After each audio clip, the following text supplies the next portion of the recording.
Rais William Ruto amezindua ujenzi wa barabara ya Rironi kuelekea Mau Summit, barabara ambayo imekuwa kero kwa wasafiri kwa miaka mingi. Barabara hii ya kilomita 230 inatarajiwa kugharimu shilingi bilioni 170, na Rais William Ruto pia amesema kuwa barabara hii itakamilika kwa muda wa miaka miwili kama anavyoarifu Joash Onsare.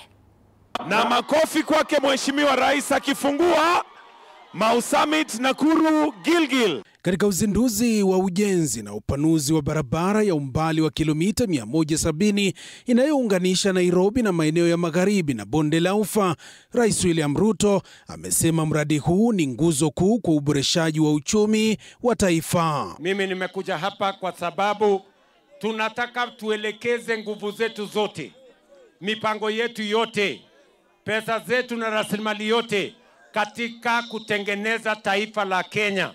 Kwa miaka kadhaa, barabara ya Rironi Gilgil Nakuru Eldoret imekuwa kitovu cha ajali na msongamano mkubwa wa magari, haswa msimu wa mvua na pilka za sikukuu. Tumelala kwa hii barabara miaka mingi.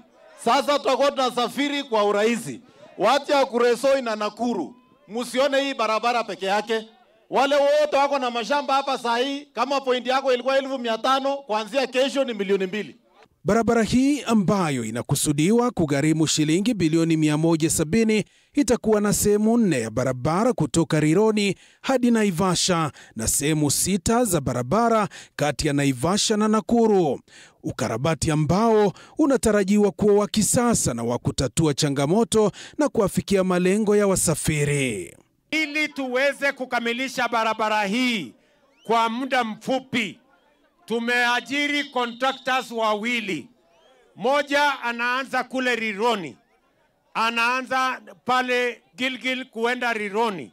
Mwingine anaanza Rironi na anaanza hapa Total kuelekea Nakuru, ili tukamilishe hii barabara. Mradi huu ambao unatekelezwa kwa ushirikiano wa serikali na wawekezaji wa kibinafsi, wakiwemo kampuni ya China ya ujenzi wa barabara na madaraja na hazina ya kitaifa ya malipo ya uzeeni NSSF, unatarajiwa kubuni nafasi za ajira kwa vijana na kuwapa kipato wasambazaji wa bidhaa za ujenzi wa barabara hii. Karati yote na viazi yote tunatengeneza hapa, itakuwa kisafiri kwenda Nairobi in 2 hours.